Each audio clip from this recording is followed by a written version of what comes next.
Good evening. Tonight I would like to speak a little bit about the power of the Chachamim throughout the generations, as we are living today in a generation that so many people, Jews and non-Jews, especially those who are not religious, have doubts, sometimes even big doubts in the power of the Chachamim, their knowledge, and most of the opinions of the people about the Chachamim, about the sages, about the rabbis, Chazal, those who design their opinion negatively against them, if you really start to speak to them, you'll be surprised that you see that their ignorance about the power of the Chachamim is tremendous. They just don't really know who they were. And sometimes it gets to a point that the people are comparing them to the Chachamim of this generation. And because the Chachamim of this generation are really by far below the level of the Chachamim in the time of the Mishnah, so it makes them fall into their mistake.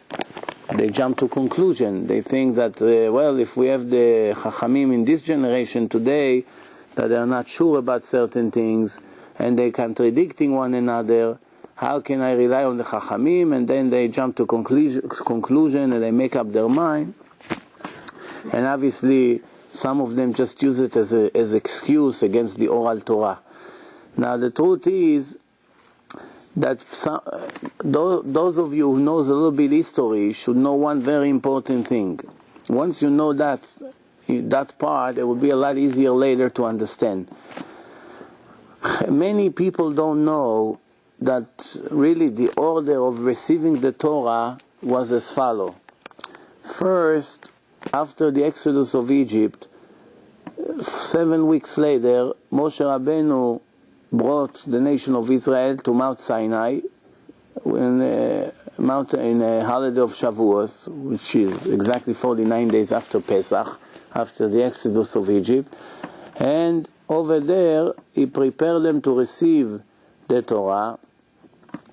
And as it described in Parashat Yitro, in the written Torah, Vayhi bayom hashlishi biyot haboker, in the third day, early in the morning, they saw fire and the earth was shaking, and there's a very powerful noise of shofar as it keeps becoming stronger and stronger, smoke.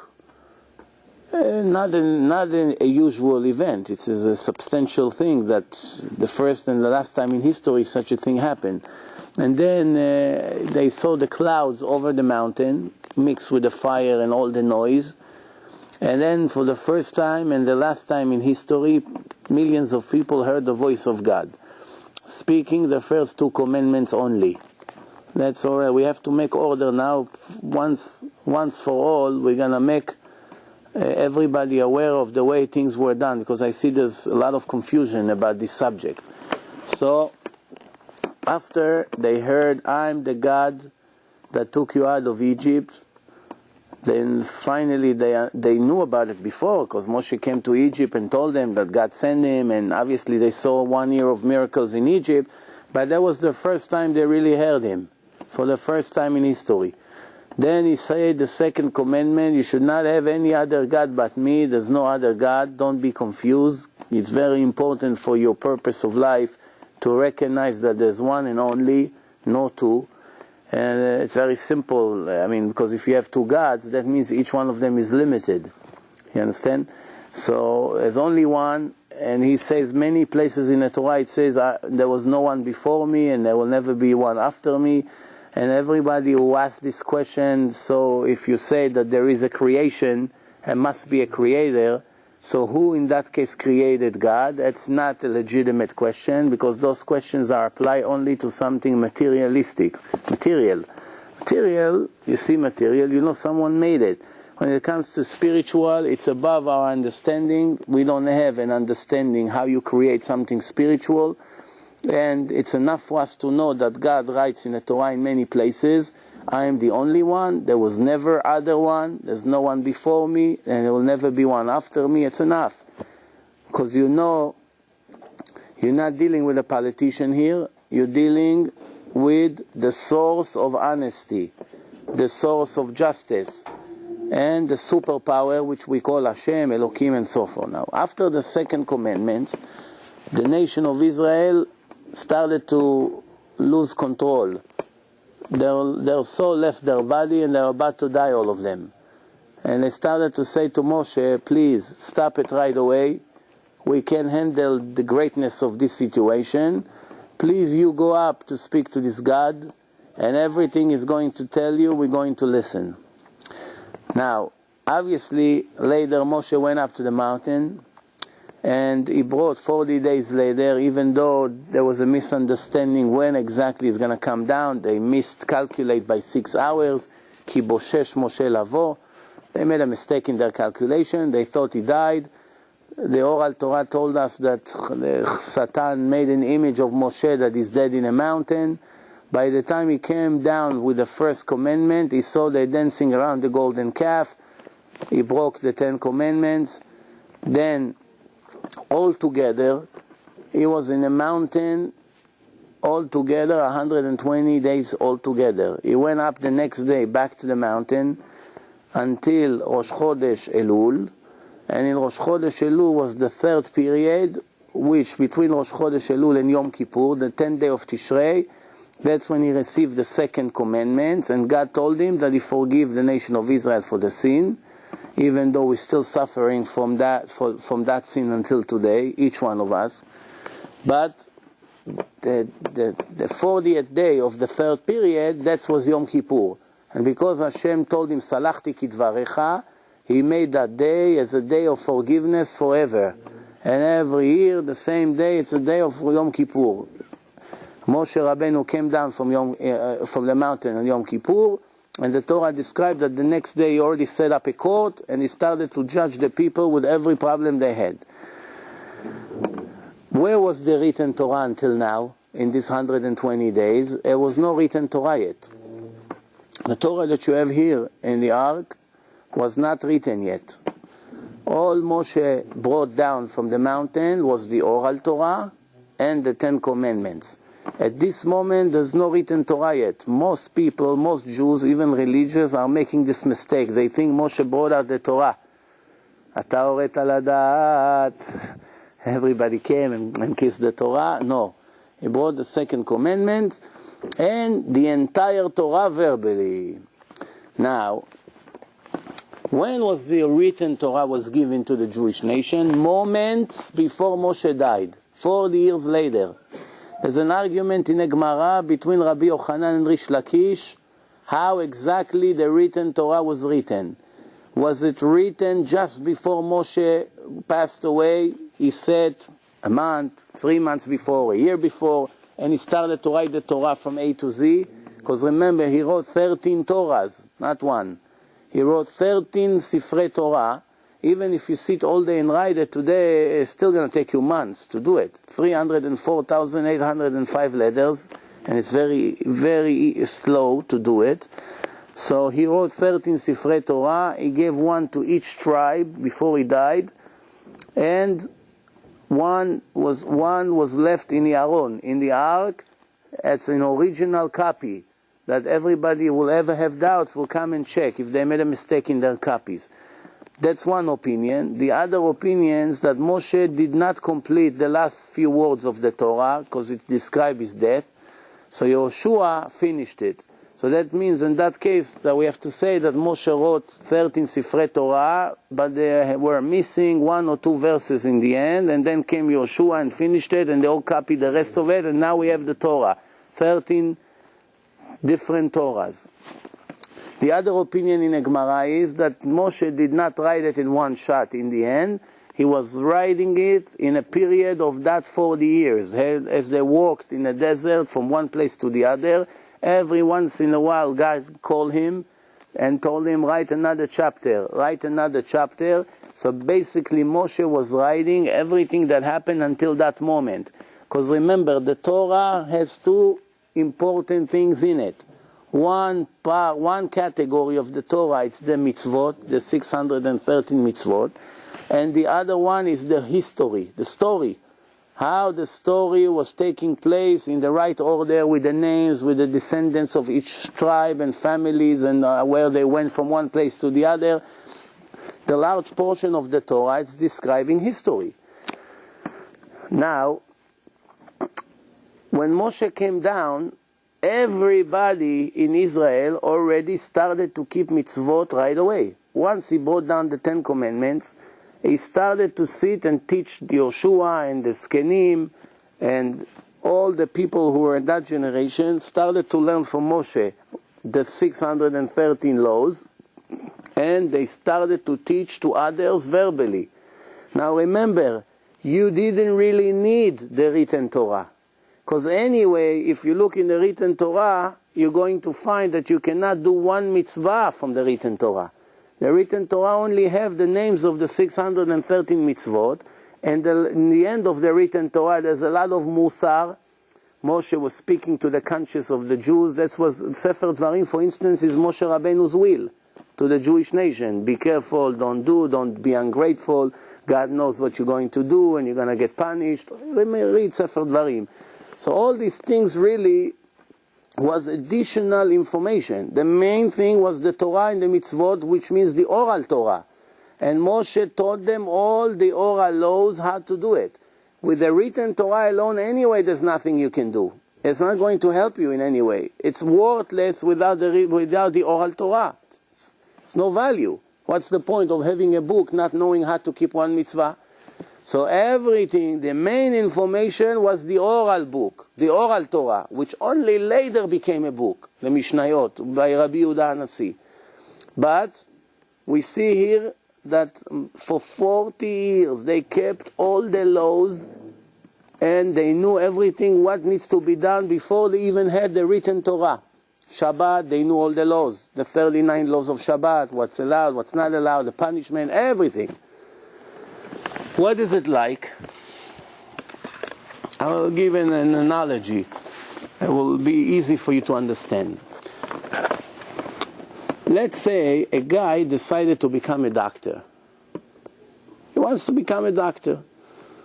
So he decides to go to medical school. He learns a few years in medical school. He passed the exam. And when he's done, he gets a diploma, he gets a certificate that he's a doctor. And he gets one book or few books which includes in it all the things he needs for his life, for his career. If you want to be a doctor, you need books. You have a lot of questions in life. You need to check what do you do in this case, what fevers symbolize, all kinds of things, skin disease, all kinds of symptoms in the body. Doctors need a lot to know. The more they learn, believe me, it helps them in their job. Knowledge is very important. That's one way that you become a doctor. Now, someone who went to school and he learns all the laws of medicine, plus he receives all the books when he graduates, can he become a doctor right away? The answer, of course not. Now, let's describe it a little bit differently. Let's say I decided to become a doctor, and my father is already a doctor in a famous hospital. He's a very good doctor. And I go every day with my father to work in a hospital. I see how he operates on patients. I see how he sew the skin. I see how he cut organs in the body, or replacement and transplant and all these things. I see how he describes what medicine they need to take. And I see the way he works in a hospital day by day for 1 or 2 or 3 years. I'm attached to my father from morning to night. And I saw everything he has in his office in the hospital. By now, I know just as good as he knows how to do what he does. Every patient who comes, whether he will take care of them or me, it will be the same thing. Now, if I would like to go to work in another hospital, will they accept me to become a doctor without a diploma, without a certificate? What would happen if I tell them, listen, but I know everything by heart. Nobody will talk to me. And they're right. I still need the results of my diploma, my test, certificate to prove that I went and learned. So what do you need? You need to learn, that's one part, and you need to practice. The nation of Israel was like the second scenario that I just described. Before they received the book with all the instructions, Moshe already knew all the laws because God implanted everything inside his brain. Torah says he was teaching him, was forgetting, he gave it to him as a gift. When he came down, he started to teach. Today, now we're going to learn about circumcision. Please come. We have a baby here that was just born 8 days ago. Therefore, we have an obligation to circumcise him. I want everybody to stand, all the elder people, the Rabbanim, the Chachamim. I want you to follow from A to Z what I'm doing. So what did they do? They took a feather. They started to write comments. First you do this, then you do that, then you use that, then you use this, and what? And then whenever they had unusual situations, such when the baby was yellow, then they saw that Moshe said, God told me in case like this it's a life risk, you don't touch him until the liver recuperate. So you wait, and then when he's done, and then what happened if a brother died and the second one died, you don't circumcise the third one. All these things they learned as they lived with Moshe for those 40 years. Then he decided, in 1 week from now it's going to be Passover, I want to come and teach you now how to slaughter the Korban Pesach. So you have to prepare it 4 days, you have to check it. All these laws he showed them, and there are hundreds of people around him, they're learning how to do it. And they teach their students, and they teach everyone, and everyone knows how to do it. The best way to learn in life is practically. When you see what needs to be done, you learn. You want to become a mechanic, if you're going to go to school to learn how to change an engine, it's very nice. But when you're finally going to go to the garage and need to change your engine, I promise you, you'll mess up. You're not going to do it correctly. However, somebody from Puerto Rico that came, he hardly speaks 2 words in English. If he works 2 years in a garage, he will replace the engine better than you that you went to university to learn about engine. This is the nation of Israel. They already knew all the laws, everything. Why? If I see what my father does for the last 40 years, everything he does, I copy. So later, when we got the Torah, now, on top of the 613 laws that we already had for 40 years, now we have an entire thing combined. The written Torah with the story, the history, plus we have the secret of the creation of the world. Now we have, in the beginning of the Torah, how God told us the secret, how He created the world. In each day, what happened, all the things are included in one book. That doesn't mean that they didn't know it. When Moshe came down from the mountain, most likely already knew all these things God already told him verbally. And probably he told them all these things. But yet, when they received the Torah was written to pass it from generation to generation. And that's what we have today. So now, why do I tell you this introduction? Because first of all, we have a very important rule in Judaism. What is it? That we do not change from the customs that we have. If the things that we did for hundreds of years, we copy one from another, generation copy from the previous one, and so forth and so on. Whatever we do has to have a reason. I'll give you an example what I mean. Even if you go to the Goyim, the Americans, right? If you want to know how the Americans celebrate, for instance, they made up a holiday, it's called Christmas. So they have few rules. They buy a tree, they put beautiful lights, it's shining, they put gifts underneath. The guy with the cotton balls on his beard comes already with a red hat, and they've been doing it for hundreds of years. Now I can swear that the Christians all over the world will do it next year exactly the same. I'm willing to swear on my life that they're going to do it in 50 years from now exactly the same. What, am I a prophet? How am I willing to risk my life? Very simple. 1 year, it's too short of a period of time to forget the rules. It's too close. What's 12 months? Before you realize the next Christmas comes already. So, if you told me that it's a holiday that you celebrate every 30 years, every 50 years, the generation already died, maybe all the people who knew how to do it already died, so those grandkids already never got a chance to see it really live. So now they have to just go by the history books and try to imagine how their grandparents used to do it. Yes, that's a problem. But the holidays in the Torah or the laws of the Torah were either daily, weekly, monthly, annually, once every 7 years, and one mitzvah of the Yovel once every 50 years. Which hardly anything to do, just to blow the shofar and all that, 7 weeks of Shemitah. So really, any mitzvah in the Torah, there was no way to forget. You just copy for what your parents or your neighbors or everyone around you doing. You want to know how to bake matzah? You see what the neighbors, the cousin, the uncles, everyone does. You copy and you do it. Well, whether you have Torah, whether you don't have Torah, it doesn't really matter. However, the Torah itself gave a very, very strong power to the Chachamim. Right in the Torah, in Parashat Shoftim, it says, everything they tell you, you must listen to them. Based on this Torah. Do not move left and right from everything they told you. It's a serious warning in the Torah that you must listen to the Chachamim. The Chachamim, they decide life and death. They decide the rules. They decide to make certain decrees according to the level of the generation. I would like to give you a few examples what I mean. For instance, I want you to see what power God gave the Chachamim, such power that the Chachamim can literally interfere with the instructions of Torah, literally, with the integral Torah, interfere with that and change it according to their understanding based on the level of each generation and generation. It's very important to pay attention because you're probably not going to hear it anywhere else, but I'll just give you 2 or 3 or maybe 4 examples. I hope I remember all of them, but I'll just give you few examples. For instance, the Torah says that if you own, in the old days everybody used to own animals. They used to have axes. Axes, they used to use them to plow the ground, you know.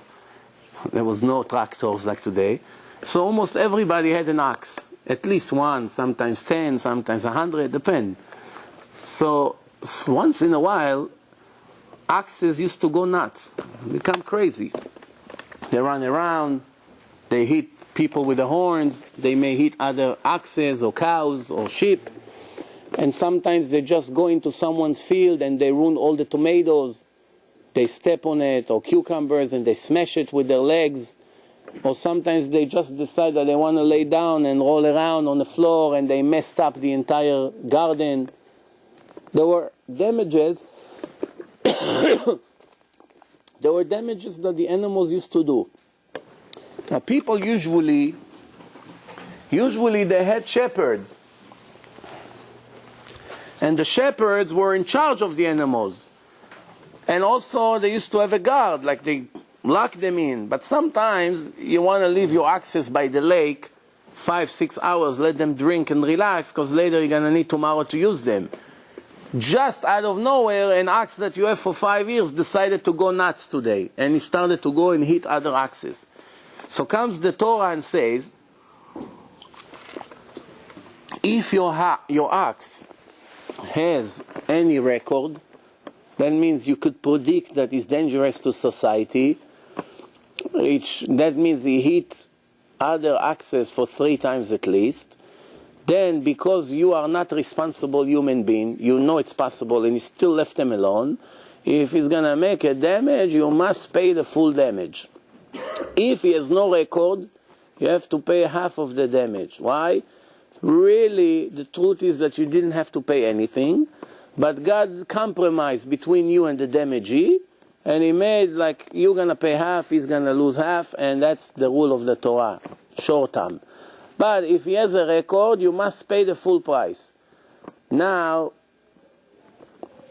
the Torah says, the Gemara brings it, pasuk like this, Metav sadeu metav karmo yeshalem. The Chachamim in the Gemara argue which field God meant. The field of the damager or the field of the damagee, the one who got the damage. So the conclusion was that when you made a damage to somebody's property, you have to pay him according, that's what the Torah says, according to the best land that he has. So let's see, Reuven has few lots. One of them is the best and the other is not so great. If you made a damage, You have to pay him based on his best lot. Because there's no way to evaluate the damage that your animal made, so you have to pay him with the best. But you evaluate the land of the person who received the damage.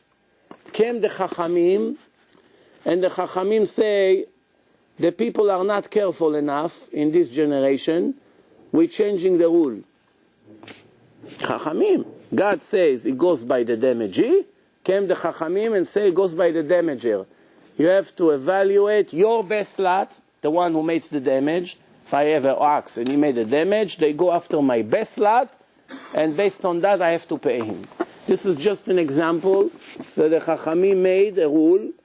Even though the Torah say left, the Chachamim changed it to right according to God's power, authority. God gave them the authority to make those decrees. I'll give you another example. The Torah said that a male and a female not married cannot touch one another.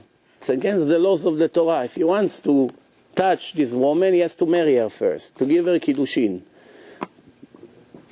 Came the Chachamim, they say because the people are not careful, not only they're not allowed to touch one another, they're not allowed to be in closed places at all. It's called yichud. You cannot go into the apartment when she's there alone. She cannot go into his office or into the door and close the door. There are rules about it. Who told the Chachamim to make those rules? They became a new God? The answer is yes. Who told them to do it? Hashem told them. Hashem put the Torah in the hand of the Chachamim. The Torah, it's like a raw material. It's like when you want to make a diamond, right? You get a big stone. It looks like a regular stone. It's not finished. You're going to design it. You want to make it round, you want to make it a square, it's in your hand.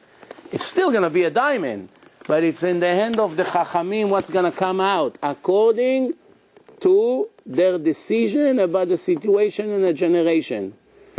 There are many, many examples, most of them really relates to money issues. When the Chachamim came and made decrees and laws, you can see it all in the Gemara and today in the Shulchan Aruch, even though in some places the Torah says the opposite.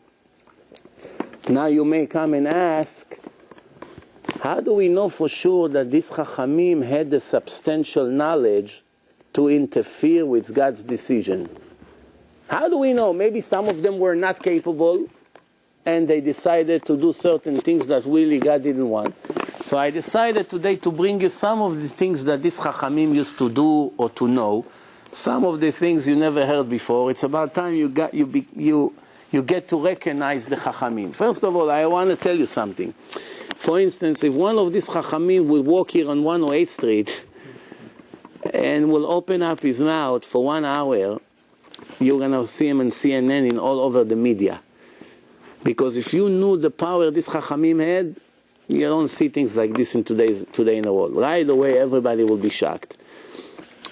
Some of them knew 70 languages. Some of them knew all the medicine. Some of them were able to do things that nobody today in the world can do. I'll give you some of the examples. I'll give you an example. For instance, Shmuel, that's one of the Amoraim, 16, 17, 1800 years ago approximately.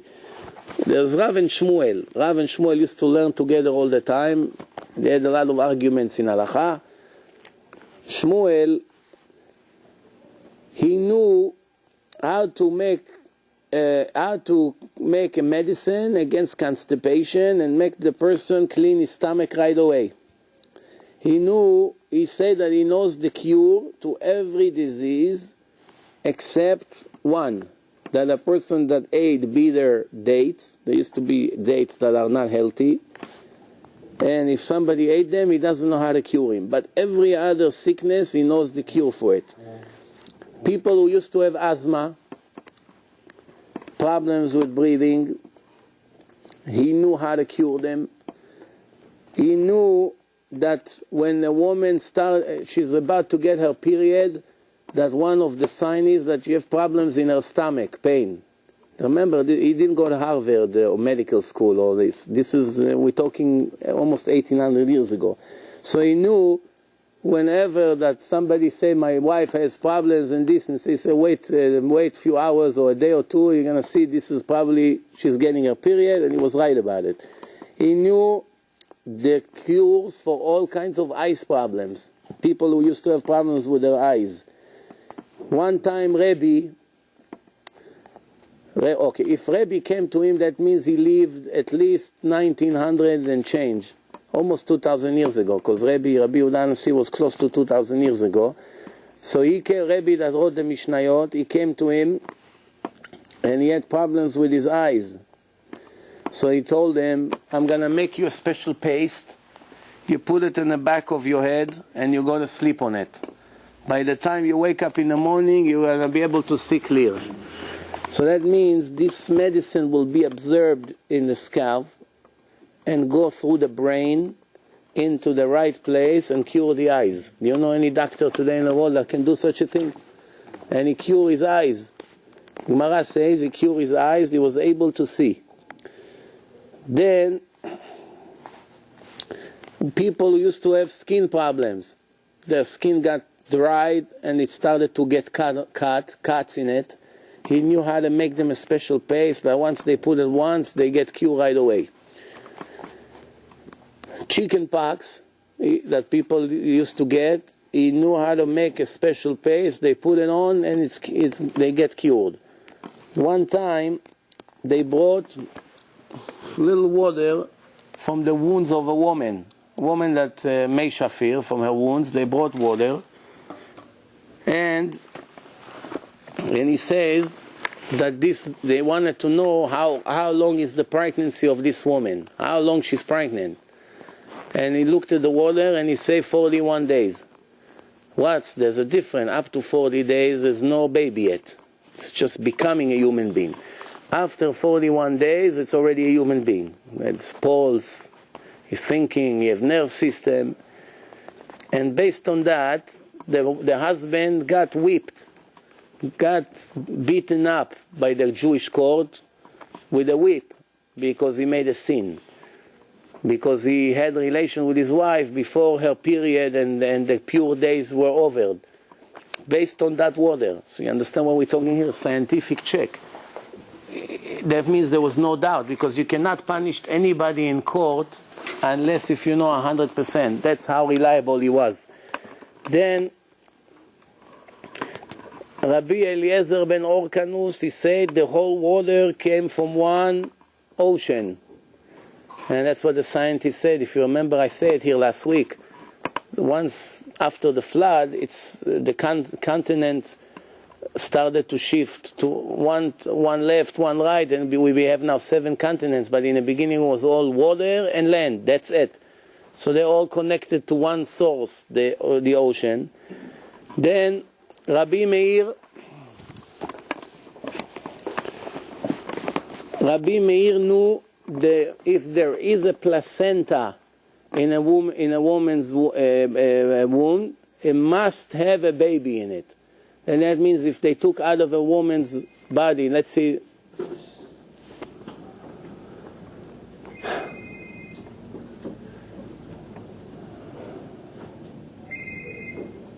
they knew if they saw that a placenta came out of a woman, even though you cannot see the baby because the baby is smaller than a quarter, you cannot find him anywhere there. He knew as a scientific that if there will not be a baby, they will not have any placenta. I'm not a doctor, it's hard for me to imagine how it works. It's not him. That's the whole point. It's Hashem sending us this. Understand? It wouldn't be here, it would be somebody else. Then he knew about the heavens, the skies. Rabbi Yehuda Bar Ilai, he knew that once you merge 2 seeds together, or 2 animals together, I'm not sure which one he's talking about, if it does not catch in the first 3 days, it will never catch ever again. Then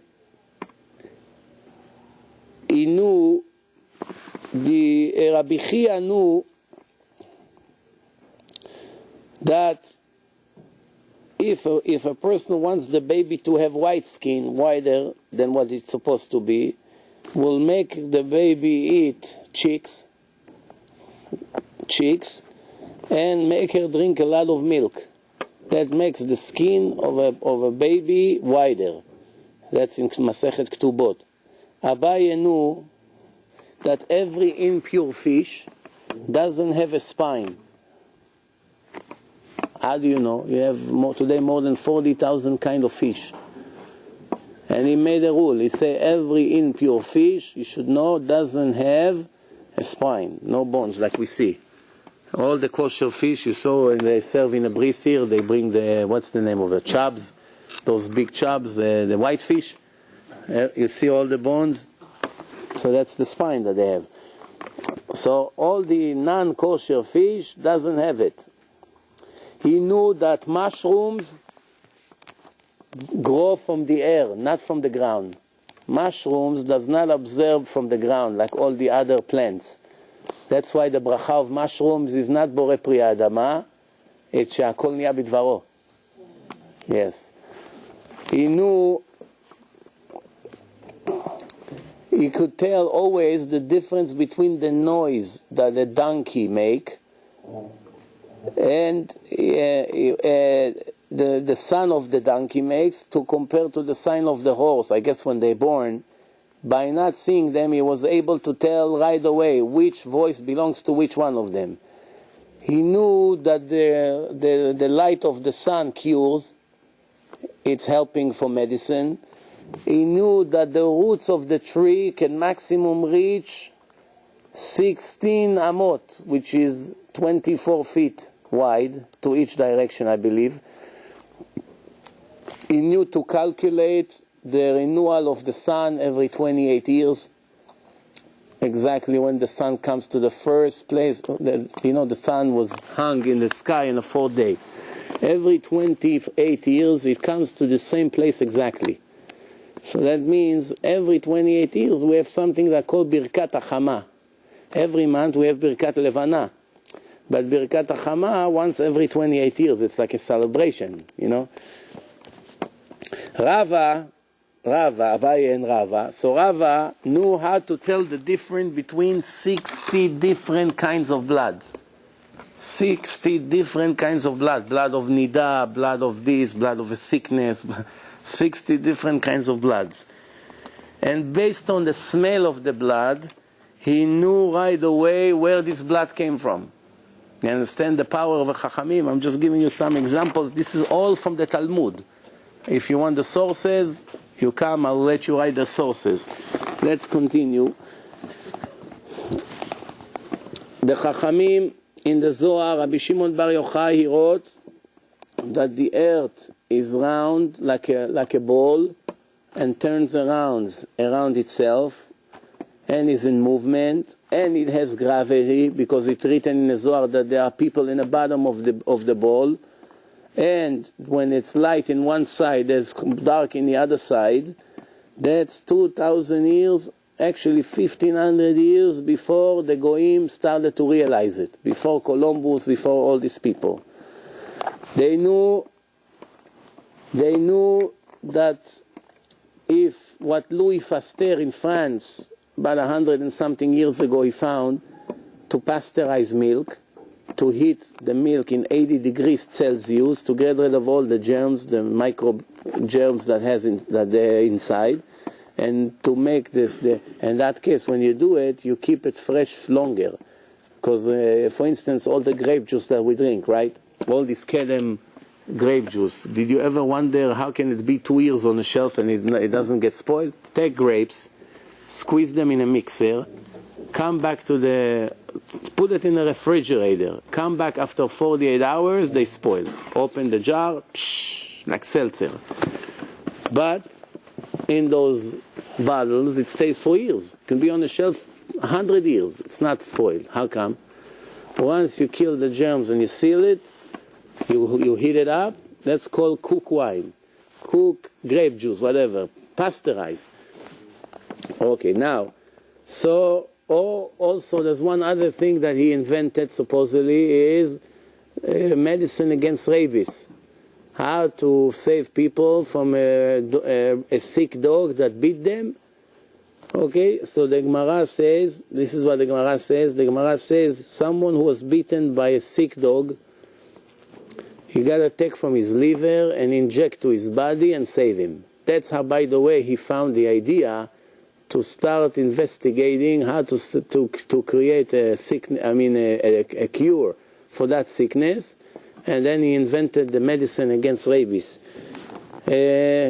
Also, Chazal knew how to do a cesarean surgery to deliver babies. There's a Mishnah, Yotze Dofen.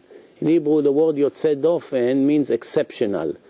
When you hear an intelligent Israeli guy, he's going to use this word in almost in every other sentence. Yotze Dofen means an exceptional thing. Like in English they say substantial, unique. That's called Yotze Dofen. Why Yotze Dofen? What's the connection between unique and Yotze Dofen? Yotze Dofen means literally it's exiting from the side. That's what it means, literally. But in Hebrew you use it for an exceptional. Why? Because once every hundreds of deliveries it's a cesarean. So the Mishnah says they were arguing about a baby that came out in a not natural way. So you see that they knew how to do it. They knew how to make a surgery and remove the wounds out of the animals, out of the cows and other animals. You understand? By making a surgery, remove it. That's in Sanhedrin, they spoke about it. They knew how to take the splint. David HaMelech was the first one that we have sources that used to take the splint out of his soldier's body. And because nobody in the world today knows how to do it. If somebody will try to do it, a person will die. But they were able to take the splint out, and once they take the splint out, the person can run forever. Can run from here to Connecticut and you don't get tired. So they knew how to do it. David HaMelech also was the first one that knew how to take a knife and make cuts in the feet of the people. He was a great podiatrist, by the way, and he knew how to make all kinds of cuts in the bottom of the feet and cancel the nerve system in the bottom of the feet, which means you can walk on fire, you can walk on hot floor, you can walk on thorns, you can walk on glasses, you can bleed, you don't feel any pain. Why? Because you know how it is in the middle of the war. If your shoes get ripped, what are you going to do? You're going to stop fighting? Huh? You don't have internet to order new shoes when you fight 3,000 years ago somewhere in the desert. So they used to do it to the soldiers, and if they needed to run barefoot, it would not affect them. You know anybody in the world can do it today? But they know how to do it. The Chachamim, they used to run on thorns, the soldiers. One sheep, that the pipe that they have in their throat was damaged. They had an accident and something went in it. Was about to die. They made a surgery and replaced it. Replaced the pipe. You know how complicated it is to replace a pipe? I doubt that if anybody can do it today. Well, they can fix it maybe today, but to replace it completely. And they used to know how to numb people, to put them to sleep fully, anesthesia, without charging $2,000 for the shot. It was good.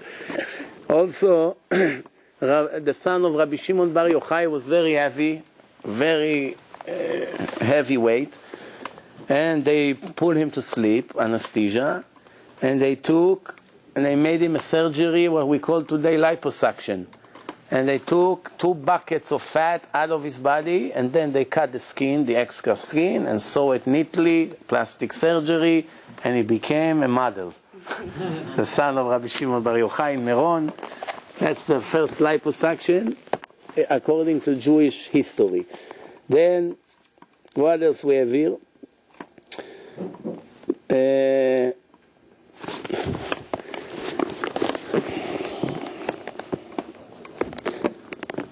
Okay, they also knew that a woman can never become pregnant while she's standing up, only laying down.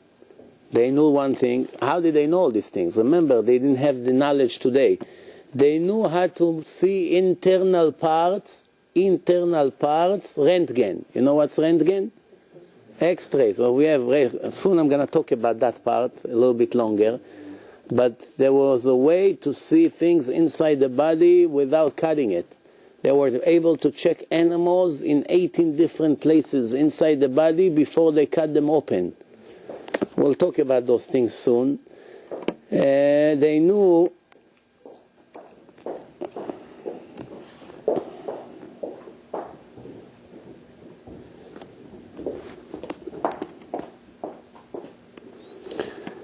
interesting. They knew that everything that you can carry on your shoulder, it's only, again, מסע שיכול אדם להרים לכתפו הוא שליש ממסע שאחר יוכל לשים על כתפו. What you can pick up from the ground, all the way from the ground and put it on your shoulder, it's a third, only a third, always a third of what somebody else can pick up and put on your shoulder. So that means if you want to pick it up on yourself and bring it up to your shoulder, and somebody else does it, the other person can do 3 times more. Of course, in average, that's the ratio. And I guess to bring it up to your own soldier, it's much harder than somebody else does it. They also knew that everything in the ocean that have scales must have fins. And they were right about it, because until now nobody ever found such a thing, that have scales and doesn't have fins. They knew that they knew to recognize more than 800 kinds of grasshoppers. How many we know? 2, 5? We know the French fries of the Yemenite people is grasshoppers, you know. The Jewish Yemenites, the kosher ones. It's kosher, you know. Not all of them. That's the problem now. You have to know which one is kosher and which one is not by looking at their stomach. They have signs. So they knew 800 different kinds, which one are kosher and which one is not. You can't just recognize it. It has to be swarming grasshoppers. Could be. They knew that everything that you have on the land, you also have in the oceans, except one thing. Who knows what? Gills. They have something to breathe underwater. Gills, you know? Except one thing. A rat. Khulda. Everything you have on the earth, you have in the oceans. We do not have the ability to get to the bottom of the oceans, but they told us that secret. Rabbi, I have a question. So you're saying there's humans underneath the water? There's half and half. Half dolphin, mermaid. You heard? There's mermaids. Yes. Then,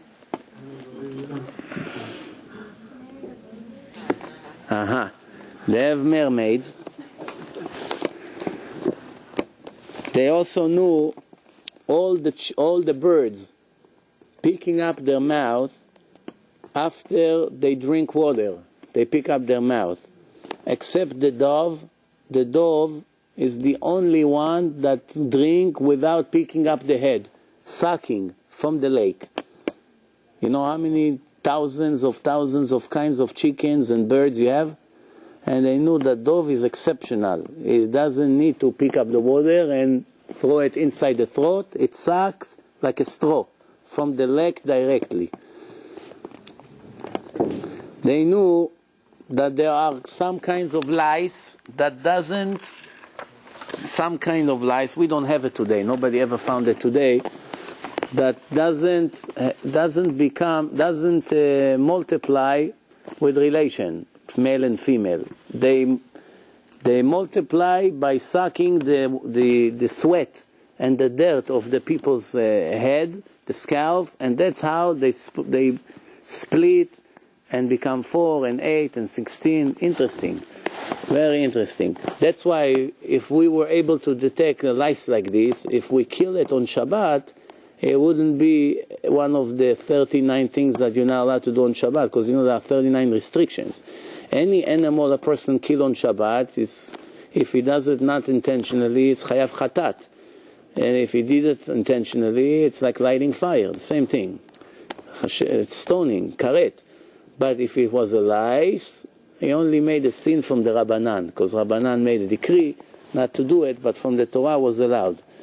They also knew that fish, dag nachash, a snake, special snake in the ocean, and a pig, the older they get, the stronger they become. All the other animals, the older they get, they become weaker, like us. Except there's one rabbi, he had 2 students that carry him everywhere. For years, they're holding him from the hands. Everywhere they go, he goes like this, he can hardly walk. They hold him. One time there was fire. Everybody was running out. And they say, Rabbi, let us pick you up. So he picked both of them up in the air and he started to run. We told him for 40 years we're walking you around. You walk like this. Now you started to walk like crazy. He said, I kept my strength when I'll be older. I didn't want to use it. Then they knew that the stomach of the pigs is identified to human stomach. Me'aim. The me'aim, not really a stomach. What do you call the me'aim? That looks like a long wire. Testament? Intestines of the pig is equal to intestines of a person. And then they knew that all the urine of the animals are not dangerous. Even if you touched it by mistake or something like that with your hand, it's not any danger, except from a donkey. Donkey, it's poison. They also knew that every impure and non-kosher fish, he gives birth to eggs, and the other fish comes out of it. Mashritz, I should say. I'm sorry, the opposite. The opposite. Every impure fish, not kosher, mashritz. Mashritz means they give birth to a living fish right away. He comes out and he begins to swim. But all the pure fish, all the kosher one, they give like eggs. First the egg comes out and then they come out. They also knew that every female in the world that is able to give birth is also able to breastfeed. No exceptional. They also knew that everyone who gives birth to eggs is also able to collect food for that. It's interesting. They all except the bat. Bat is the only one that doesn't. Every woman that conceived in a day, the baby will be born in a day. If she conceived at night, the baby will be born at night. They knew that a chicken gives birth for the egg after 21 days. And also there's a tree called Ilan Luz. Also after 21 days, it's growing. Plumbing, what's the word for that? Not plumbing. Blooming. Wow. What happened to my head today? They also knew that the dog gives birth after 50 days and the figs also bloom after 50 days. The cat after 52 days and the strawberry 52 days. Every animal has a fruit similar to it. A pig 60 days, an apple 60 days. A fox 6 months, the wheat 6 months. Behema daka, sheep and all these behemot, 5 months. The geffen, the grapes, also 5 months. Behema gasa, the big animals, such cows and that, up to 12 months. Negdo adekel, there's a tree called dekel also.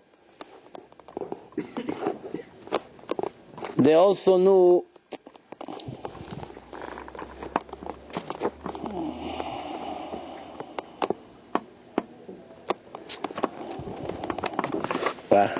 there's some things that are too complicated to even start.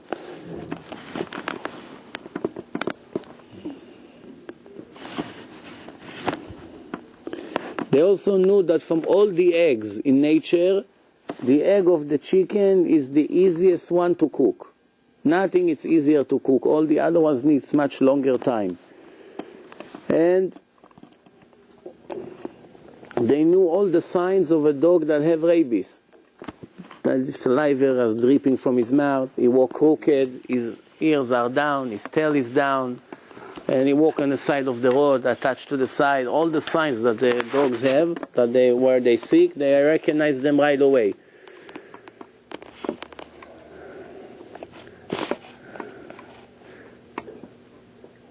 They knew in the materials what garbage, for instance, like when you poke the olives, right? You have the seeds. So if you break the seeds and you put them around something hot, they keep it hot and make it even hotter, even though they themselves are not hot. Or if you put it in feathers, or if you bury it in the ground, or you put it around blankets. So they knew from all the materials which things are adding heat, which things are keeping the heat, and which things are making it slowly colder and colder. Because remember, they didn't have an oven or hot trays to keep the food hot. So you used to cook it on Friday and keep it hot for the next morning, for Shabbat. How they used to do it? They used to make sure that it's going to be buried in a certain way that it's not only not going to get cold, sometimes it will be even hotter, like it's on a fire, even though there was no fire. Remember, you cannot add pieces of wood to the fire. So this is just, skipping a lot of the things. The list is about triple than what I just read to you. There's a lot of interesting things here, but I just wanted to bring few of them. Now I want to talk about what I told you before. Röntgen, the X-rays, right? Today, everybody thinking in today's that Wilhelm Conrad Röntgen, the German scientist, he is the one who recognized the waves of the Röntgen in an experiment that he made, and he called them the X-ray? No, what's the word for that? For like X what? Rays? That's the name of it? That's why it's called X-ray. Okay, here I learned something. It's hot here or what? It's hot today. Today was a record for 66 and one.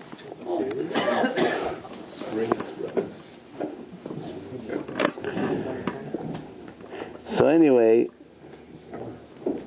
when did he do it? In 1895. 112 years ago, 113 years ago. But after the nation of Israel came out of Egypt, the Torah told us that when they walked in the desert, this is what the Torah says.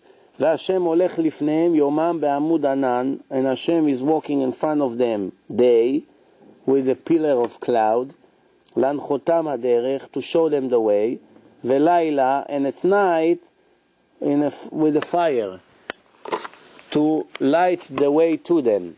והנה בברייתא, when we go to the Mishnayot, it's in a Braita of Melechet HaMishkan that describe how they used to build the temporary Bet HaMikdash.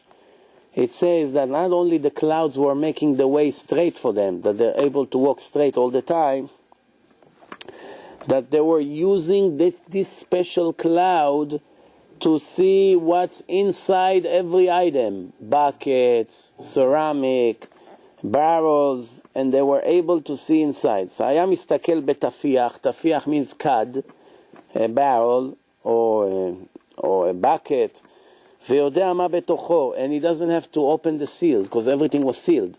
They don't need to keep opening the seal. By looking through the cloud, you see clear inside what's in each item. They knew right away. Exactly like the Röntgen, like the X-ray, ultrasound, CT, MRI, that we know today so well.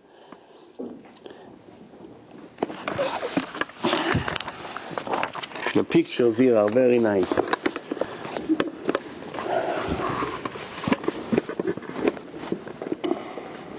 So, for instance, the red cow, right? We have a mitzvah of a red cow, which, by the way, indicates without a doubt that the Torah is divine. Because I once told you, if you remember, for those who did not hear it before, there are two hairs in the neck of the cow, that once you put any weight on that red cow, those two hairs fall down and they never rise ever again. And also, once you put weight on the red cow, the eyes become cross-eyed. So there are two signs that show if this cow was used or not. Because the Torah says you gotta get it with nobody ever used it. If they used it, right away it's become obsolete, worthless. You know, the Gemara says there was a goy that one time he had a red cow. And he knew it's something special, so he started to ask around, and another guy told him, sell it to the Jews. The Jews will pay you good money for it. So he went to the Jews, and the Jews said, oh, you really have red cow? Can we come see it? They came, they saw it. They saw it's kosher red cow. No black hairs, nothing. It's all red. So they told him, okay, we'll give you 4 coins of gold, which was already much higher, I guess, than what the cow worth. So in the beginning he agreed. By the time they went to bring the money, he asked around, they told him, you're fool, you're going to sell this cow for 4 coins, they'll pay you much more. So they came, he said 6. So okay, we'll pay you 6. 10. Okay, we'll pay you 10. Started to play with them. 20. Say, no, I'm not selling. Businessman. Maybe he thought he's in 47th Street. I don't know what got into him. But anyway, finally they came all the way up to 1,000 coins of gold. 1,000 coins of gold. And they say, is it a done deal? Yes, let's shake hand on it. You're not going to change your mind? No. 1,000 coins of gold, it's enough. Say, okay, let us go bring the money. They went, they said, tomorrow we'll come back with few bags full of coins of gold. By the next day they came back.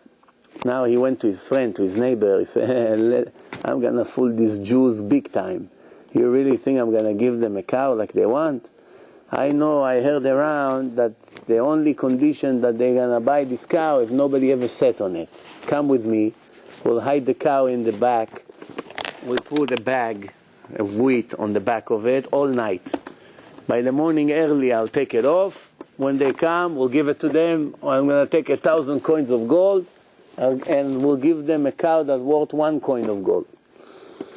So when the Jews came back, they brought the bag and said, not that fast. Don't touch the money. First the merchandise. He brings the cow out.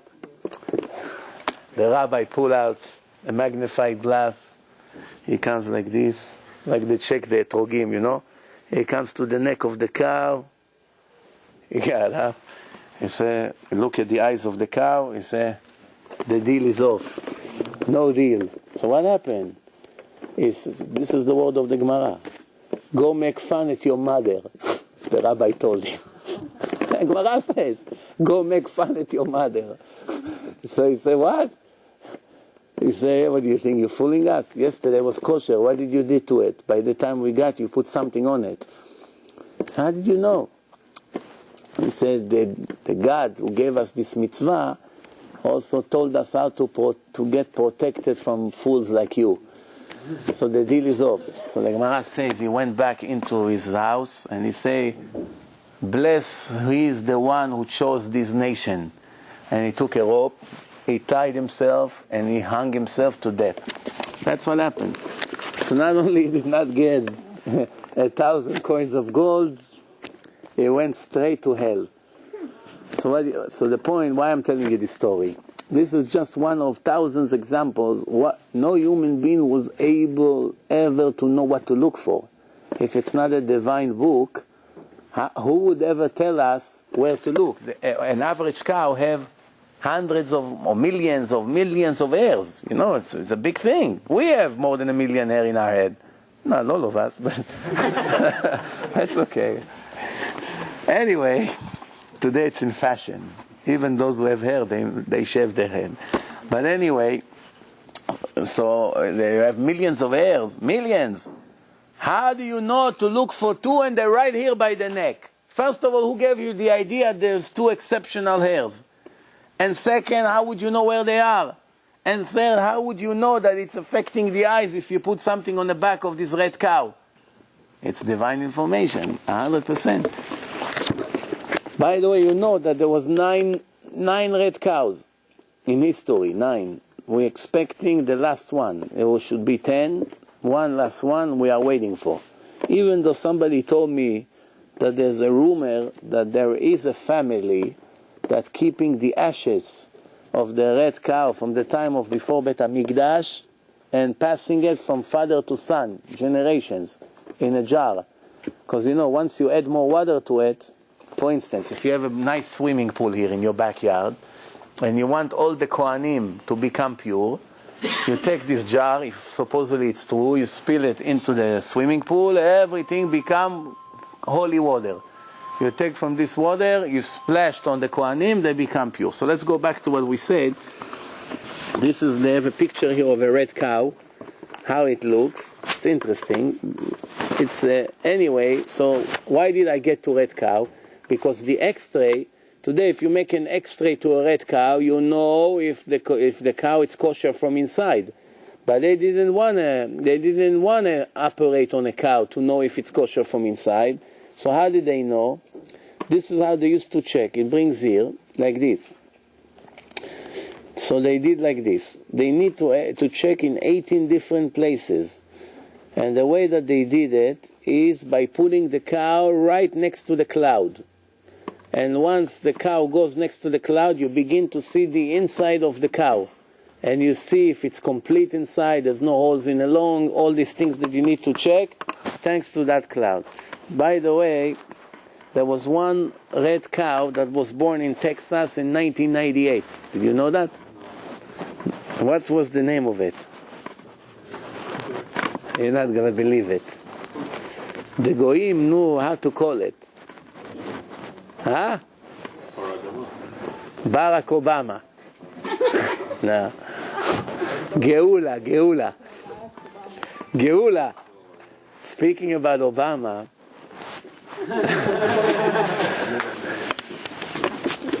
what's her name?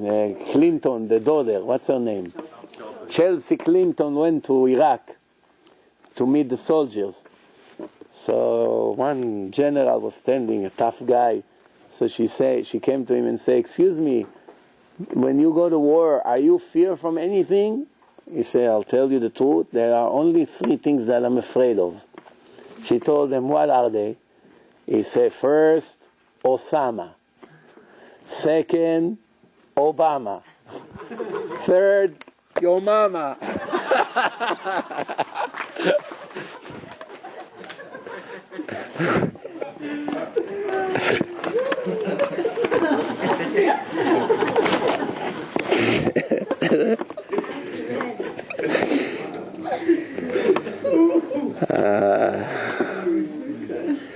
Next thing the Torah says, that when they received the Torah says, "V'chol ha'am ro'im et hakolot." Not shom'im et hakolot, not listening to the voice of God, seeing the voice of God. What does it mean?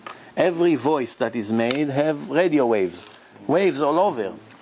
Now the faster the frequency is, it gives pictures. Did you know that? It gives all kinds of shapes, beautiful shapes. So today they have a special technology to detect radio waves. We cannot see it with the 5 senses that we have. We cannot detect radio waves, but we all know that they exist. Even before we had machinery to check it, we know. You turn the radio on, you hear somebody from LA, you know there are some kind of waves in the air. But today they have special technology, so they're showing you short waves, long waves, the way they look. It's interesting. So in a time the Chazal says to us that the nation of Israel, they saw all these electrical radio waves in the air, and the Mechilta that was written 1600 years ago explained this pasuk, "V'chol ha'am ro'im et hakolot," that they see images in the air of the voices that God made when He spoke the first 2 commandments. Ro'im et hakolot.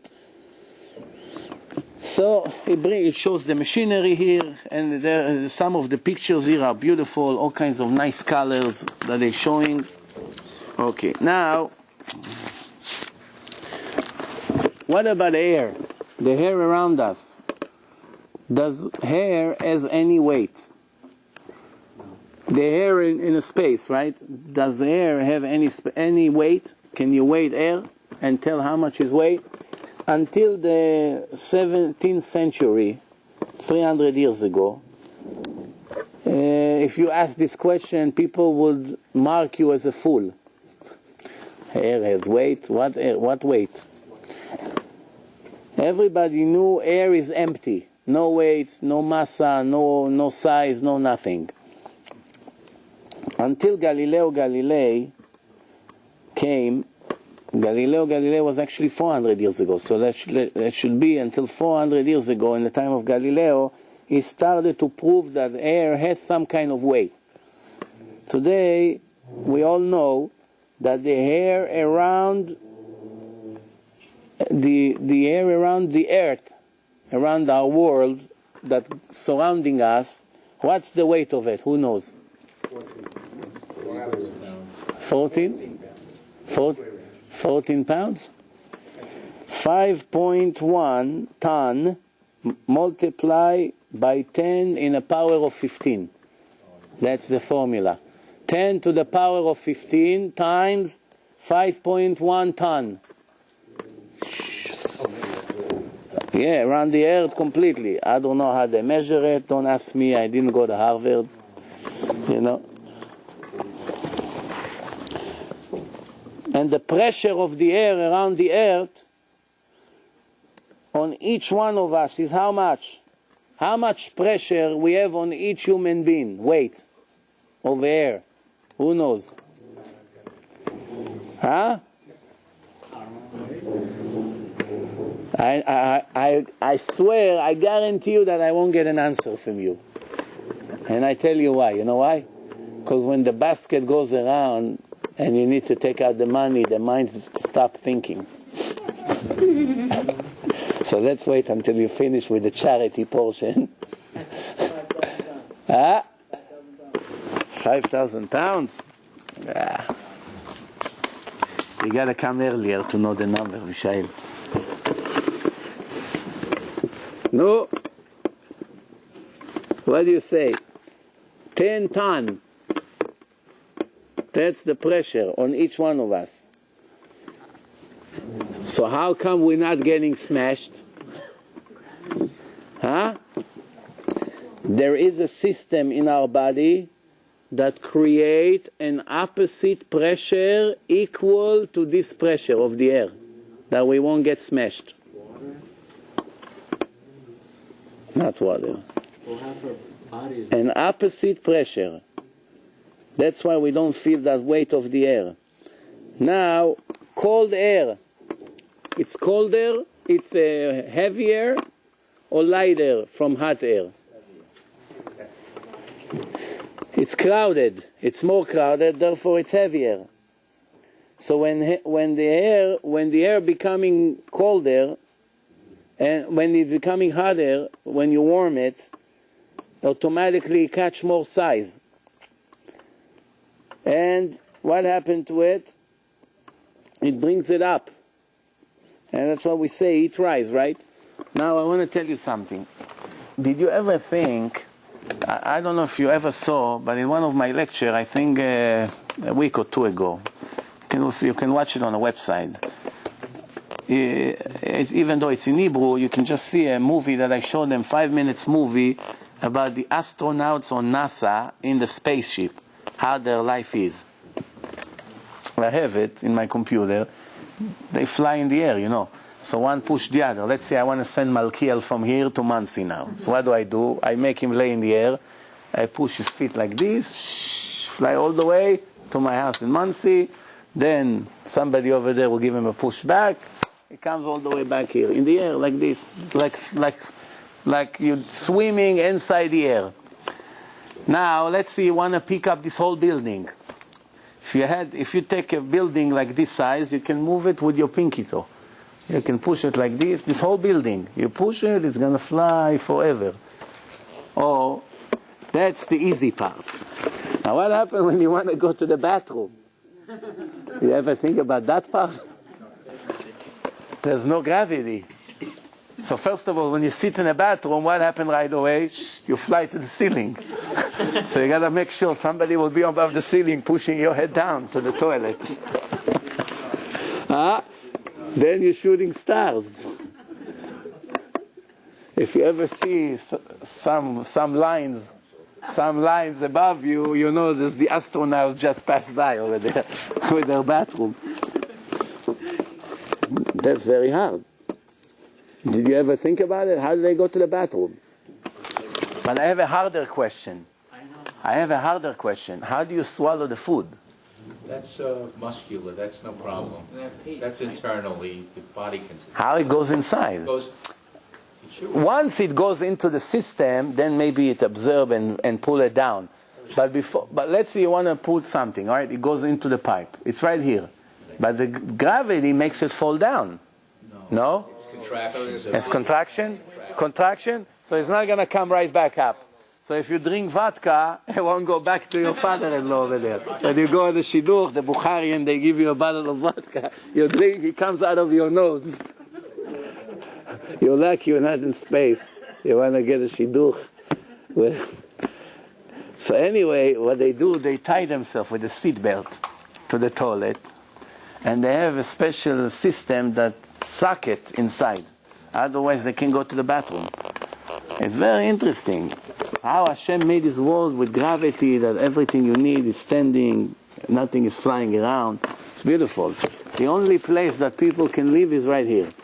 Every other star around us, it's either 400 degrees above the zero, or hundreds of degrees below zero. Right?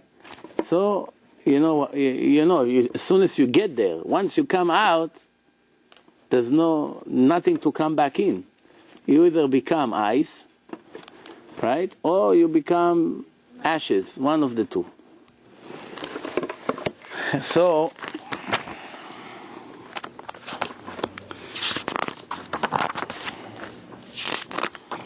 the Malbim writes,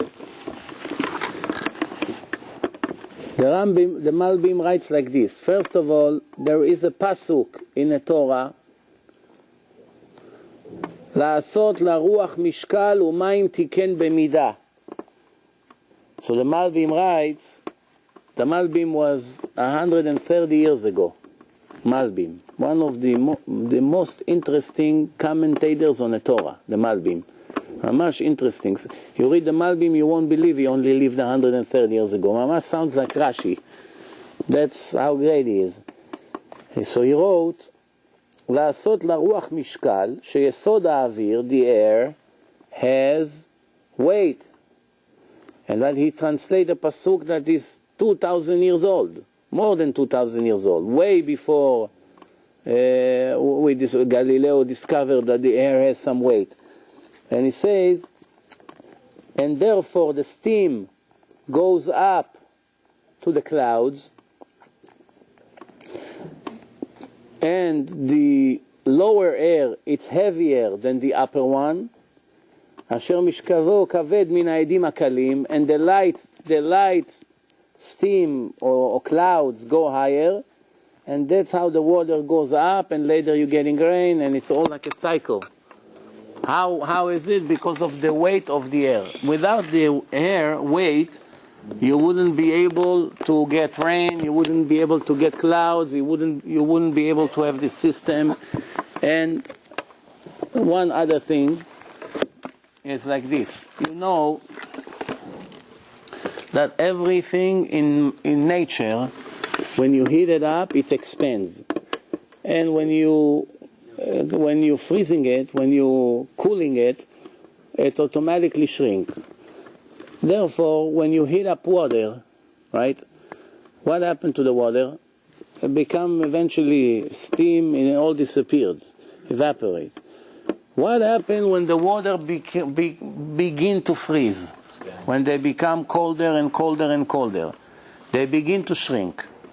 Once they get to a temperature of 4 degrees Celsius, very close to freezing, it's like 37, 38 in America, something like that. Once it gets to that temperature, there's a miracle that's happening automatically. The water changed to the other side, and now from this moment on, they begin to expand instead of shrinking. Why? Very simple.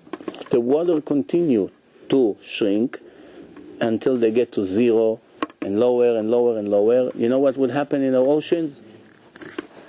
All the top layers of the oceans will become ice, one piece of ice, and they go down, they sink down into the bottom of the ocean. An hour later, the top layer become ice and it sink down, and then the top layer and it sink down, and so forth and so on, until the oceans all become one solid piece of ice.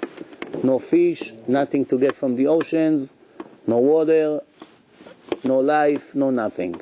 So the only way that we can live here is to take the water and interfere with nature.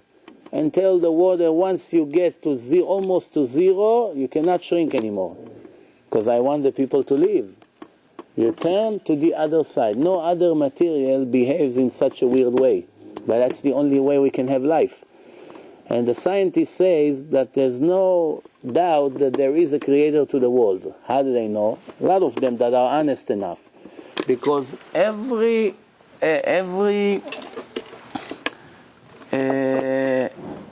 electrons around the atom, right?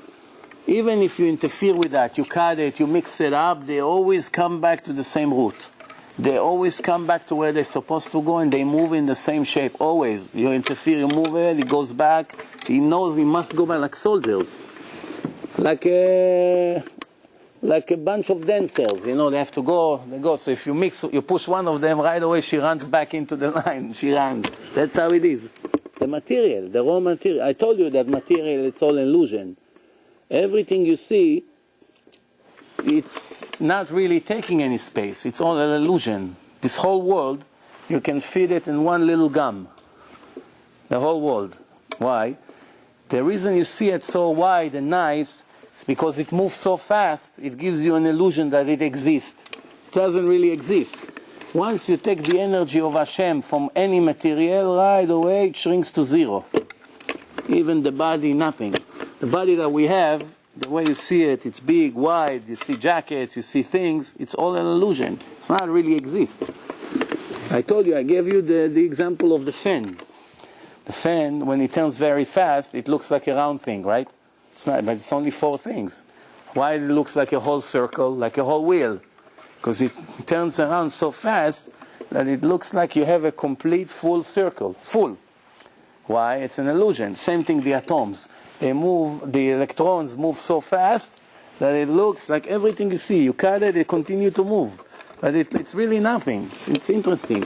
And the weight and the gravity and all these things, the more you learn about those things, the more you impress from the brilliance of the Creator. And you know what's the best part?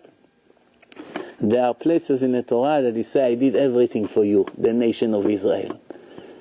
And you know what's the worst part? That the nation of Israel, some of them is busy with nonsense. With nonsense.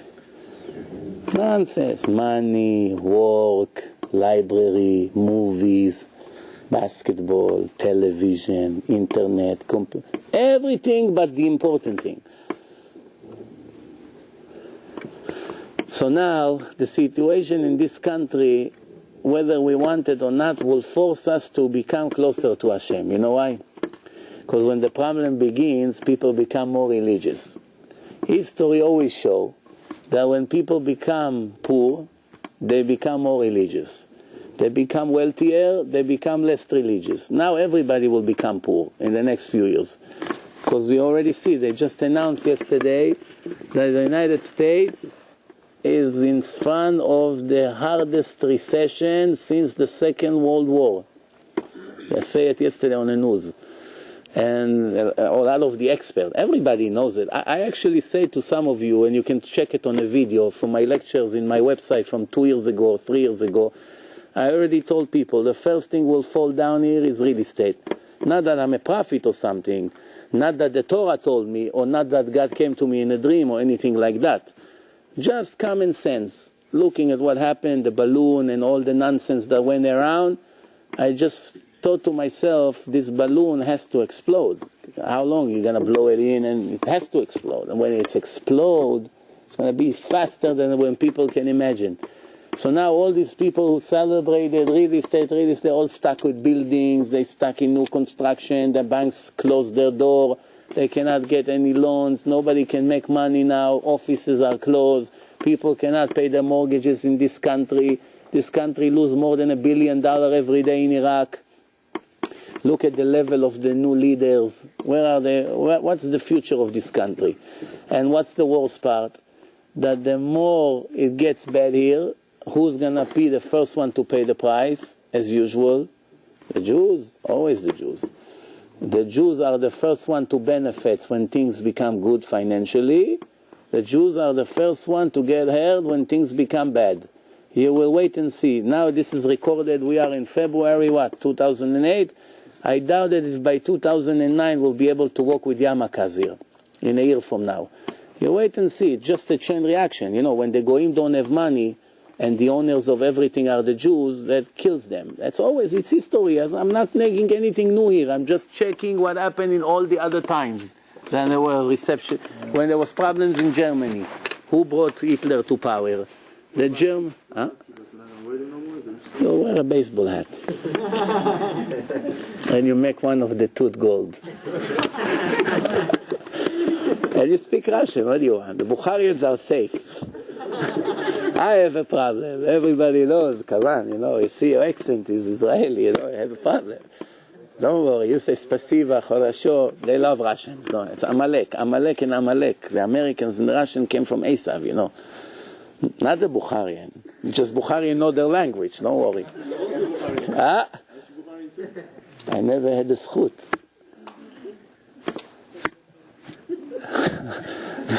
But anyway, that's reality. Yeah, maybe I'm exaggerating. Maybe it won't happen in a year. It could happen in 3, 5 years. But it's very close, very close. And everything is bad already. We see what's going on right now already. There's not one dot of light here. You look at the energy bills. You look at the gas bills. People have to pay $20, $30 to get to work. They pay them $70 a day. By the time they buy lunch, by the time they get back home, they have a flat tire here and there. They work just to maintain the car. How long it's going to go? And so how did they live until now? They borrowed and borrowed and borrowed and borrowed and borrowed. What happened? It's only an illusion. The average American family owe more than $70,000 to the creditors. Do you think they can ever pay it? So what's the solution? They're trying to make the interest rate lower that the people can borrow new money. You understand? You know what it's like? I'll give you an example. Let's say Shimon owe him money. Reuven gave money to Shimon. So Shimon owe him money. Now he pays him every month something. Now he sees that he cannot make the payments. So what does he say? So okay, let me lend you more money that you can pay me. That's what it is. That's what's happening now. So in a short period of time, it's going to help a little bit to keep us in the illusion a little bit further. But when it collapses, you wait and see what's going to be here. You know what happened in Argentina 10 years ago approximately? Who heard the news? You know or not? Argentina was one of the strongest country financially. Also like here. Everybody rich, nice houses, nice clothes. European country in high standards. One morning they realized they're bankrupt. They can't pay their bill to the world. The banks are collapsing. So they made a rule. They got an emergency situation. Nobody is allowed to touch his money in the banks. You come to Citibank tomorrow, you come to the ATM, sorry. Can only withdraw $200 a week. The whole family, that's it. Just to eat. Can't touch your money in Argentina. No, everybody lost their money. Imagine you work 20 years, you save money, you have money invested, CDs, that, market, it's all frozen, you cannot touch it. Just imagine what's going to be. So everybody here that is clever, if you have some money, keep it for a time of emergencies. It'll be very hard to have money. Don't invest. The Torah always tell you only to invest a third of your money in real estate, a third of your money to do business with, and a third to be for emergency. Look, by the Pele Yoetz, he writes about it. Advice, not everything to be invested. If everything will be invested because you want to make money, you don't want money to stand in a closet, you ended up staying with nothing in the end. Don't worry, keep some money for time of emergencies, because you don't really know what's going to be. You don't know, it's going to be a very difficult time. So maybe Hashem is doing it because it's about time that all of us will make Aliyah to Eretz Israel, because the Mashiach is on the way, I hope. But if not, then it's not good news. If yes, then it's a good news. The Gemara says that before Mashiach come, everybody will be broke. Everyone will. Now you may tell me, what are you talking about? There are Jews who have billions here. Billions, not millions. Okay, those who have millions, maybe they become poor. But those who have billions, how can they become poor? They're not going to have a choice. They're going to have to give the money to the people. Why? Because they see all their brothers are dying. What are they going to do? What happened in the time of Bet HaMikdash? There were 3 billionaires. Kalba Savua, the father-in-law of Rabbi Akiva, Ish Tzitzit HaKesef, that was his name, and Nakdimon Ben Gurion. 3 billionaires. And the rest of the Jerusalem people all broke. What happened to the 3 billionaires? For 3 years, they spend all their money to feed the rest of the nation, the people in Jerusalem, until their money is finished. So what helped them? They saved all this money. In the end, there was an ambush around Yerushalayim, the Romans. Nobody can come in and out. They had to give all their food and their storages to the people. What are you going to do? You're going to see all your brothers, cousins, everyone die, you let them die? As stingy as you are, in the end you're going to take the money from under the ground. So that's going to be. Let's see what's going to be. Maybe Hashem will make a turn. We do not know the plans of Hashem. He didn't send us an email yet. We don't know. One thing we know, to conclude this lecture, because time is up, the reason I brought you all these nice things about the Chachamim, which is not even nothing compare, because you should know that Hashem gave the Chachamim, and that's why we have the Mishnah, the Gemara, the Shulchan Aruch, it's all Chachamim. Everything is Chachamim. Why? Because they are my representative here. I'm not going to come and work and sentence you and give you advice what to do. You have the Chachamim. And how you become a Chacham? You learn Torah. And you work on your personality. Once you're honest, you're decent, you're straight, you're knowledgeable, you're a good human being, you become a big Chacham. The more you become a Chacham, you sit in Sanhedrin. You're one of the 71 Chachamim. You make laws. And you have even the power, like I told you, to interfere with God's direct laws. For those who came late, they missed that part. I gave an example. I have hundreds of examples, hundreds. I have a whole thing that I wrote, copying from all the sources, that how the Chachamim had the power to interfere with direct orders of Hashem. Mamash direct orders. To protect us from not making sins, or to basically to change mamash the halacha. That Hashem said is not allowed, the Chachamim say it's allowed. Or the other way around. How to believe? Why? Because that's what the generation needed at that time. Same thing, you know that the Torah, the oral Torah was not allowed to be written. One day Rabbi Yehuda Nasi say, allowed, not allowed. If you don't write it today, in 1 year from now, nobody will have it. We all go to the exile. We're going to lose it. So what's better? So he wrote it down. Thanks to him, we have Torah. Without it, we wouldn't have Torah. Remember, the Torah, when people tell you Torah, when you hear Torah, it's not the written Torah. The written Torah is just a dot from Judaism. It's all the oral Torah. Everything is oral Torah. All the laws is oral Torah. Chas v'shalom, God forbid, if there was a decree by the Goyim, you have to give up one of the two, the written and the oral, and we have no choice. What would we have to give? Chas v'shalom? The written. Why? Because even without it, we would know what to do. We still know how to put tefillin. We would still know how to do things. We would know it. And we had decrees like this. By the time of the Romans, we couldn't touch the Torah. That's why we read Haftarah as a memory. So we still know what to do. But if we only have the written Torah, and after 200-300 years, we're not going to be able to keep the oral Torah and to keep the laws. Well, after 300 years, we're only going to know the history. Somebody that will be born in 300 years will read, there's a mitzvah to circumcise a boy. He won't know where to circumcise. It doesn't say in a book. He won't know all the laws, how to do, when to do, at night, in a day. He won't know. He won't know all these laws that we have today. None of it is in the Torah. It's all went from father to son. Continuation, like by the Goyim. They're also going to celebrate Christmas next year. And the turkey next year, and whatever they have. It's always going to be. Always going to be. Any questions before we finish? They talk anything about electricity? I know there's one angel that his name is Chashmal. You read in a Kabbalah, there's an angel that his name is electricity. Yeah. I don't know, I never saw a source of speaking about it. But right, we can check into it. I know there's the telephone, it's in Tehillim, telephone. בכל הארץ יצא קוום ובקצה תבל מלהם. And all the earth lines went through, and the words were heard in the other side. That's a nevuah of David HaMelech about Tehillim. There's many interesting things about that you can take and learn. For instance, it says, חיצב כגיבור משכיל לא ישוב ריקם. That they describe in the Navi a war against Bavel. Bavel, it's Iraq.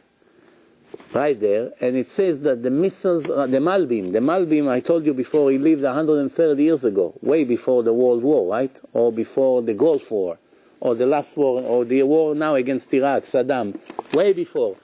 So it says over there, the Malbim. When the Malbim wrote it, the best you had in the world was a gun, that you take a horn full of powder, dynamite, you put few pieces of powder inside the gun, you shoot one bullet. That was in his time, 130 years ago. So now the Malbim wrote about this pasuk, חיצב כגיבור משכיל לא ישוב ריקם. The arrows of the enemies will have a brain, sechel, intelligence, and they will find the target on their own. You shoot and they'll know how to go to the target. What is it? The missiles that they have today. All the missiles, all the planes, all the war, the tanks, it all goes either infrared or it goes by the radar. How did he know? He translated the pasuk from the Navi. חיצב כגיבור משכיל, intelligent hero. That's the name of the arrows inside the Navi, the prophet. There's many things, But the most important thing, we are tired of getting proofs. It's about time to move to actions. How many proofs? Proofs. We have sacks on our back full of proofs. What are you going to do with the proofs? That's the question. Are we going to be serious? Are we going to make changes? Are we going to work on our stinginess, about our jealousy, about our laziness, about our anger? Look at the people today. Every 2-3 sentences, a scream, a yell, a curse. What's going on here? Lions around you, afraid to talk. Either your boss, your workers. You want to ask him by mistake maybe to put another nail by the sheet rack, and maybe he's going to kill you. You take someone's parking, you're risking your life. Especially in Israel. Yeah, what's going on today? There's not that much time left. Everything shows. The last Chachamim that we have are all of them 90 years old and older. The next shift of the Chachamim are nothing compared to the old one. We have some Ashkenazi rabbis, 89, 87, 90, 95. They're all, Baruch Hashem, with 1 foot already in Olam Haba, in heaven. What happened after they leave us? What's the next generation? They're nothing compared to them. The next ones who will take their place are not in their level. How many Chachamim we have? How many Sephardim Chachamim we have left in the world that are in a level to guide the entire generation with critical decision in a time of problem? How many? 1. That's it. 89 years old. What name? Rav Ovadia Yosef. The last souvenir from the Chachamim. We had Rav Ben Zion Abba Shaul that left us. Everybody that comes after him, nothing to compare. All with their respect. I mean, we're nothing compared to them, but I'm not here to compare between. I hope there's some hidden ones that we don't know of. Maybe they come out of nowhere and they say, "Hey, here we are." I hope. Or maybe I'm not sure if I hope or not. Why? Because the Gemara says that when the Chachamim will finish, Mashiach will come. Why? There's nobody to lead the generation anymore. Maybe Ben David will come. And Ben David bא אלא בדור שכל החכמים כלו בו. Finished. No Chachamim anymore. One of the things the Gemara says that in a generation of Mashiach, a woman will bring a chicken into the yeshiva. And she comes to all the rabbis that sits. Rabbi, it's kosher, nobody will know. I'm not sure. Ask him. Okay, let me call my rabbi. Rabbi, nobody will know. I think we are already in this situation already. It's hard questions that nobody really knows what to do. We are there. If Hashem doesn't send us Mashiach, how long will He expect us to go? You understand? On the other hand, I'm sure that Hashem is delaying it. Maybe another 100 Jews will join the train. Maybe another 1,000, because there are Jews who are becoming religious. Be'ezrat Hashem, in 2-3 weeks, I'm going to come up with a new movie. Yeah, it's been a few years since the Divine Information movie. It's going to be, hopefully, more than 3 hours. It's going to be a long movie, which will include all the proofs, much more than the first one, and it will include a lot of hard words in the end. Trying to wake up everybody who will watch it. So until now I was hesitating, I was afraid, but I saw that the Satan is fighting against this movie for 6 months. Everything goes wrong, everything. Mamash, a miracle. Everything goes wrong, even simple things. He needs the machine comes, instead of coming to the United States, it goes to Spain by mistake. They put it on the wrong plane, and from Spain they send it here. By the time he gets it, something broke inside, because I guess they throw it. It's a special computer to edit movies. Mamash, unbelievable. Baruch Hashem, we're fighting against the Satan. We got to a point, we started. Baruch Hashem. So why I'm a little encouraged today, because finally the guy called me and said, I finally now, because I'm editing the movie, I finally saw it from the beginning to the end, I tell you, and he's religious from birth. So I tell you, I made tshuva today. He told me, and that's before it's edited, just the lecture. So I hope maybe it will be the last thing will push us towards Mashiach. Maybe another few thousand Jews will wake up. You never know. We'll hope. It's going to be in Hebrew, but we're going to make English subtitle. Thank you very much. Good night.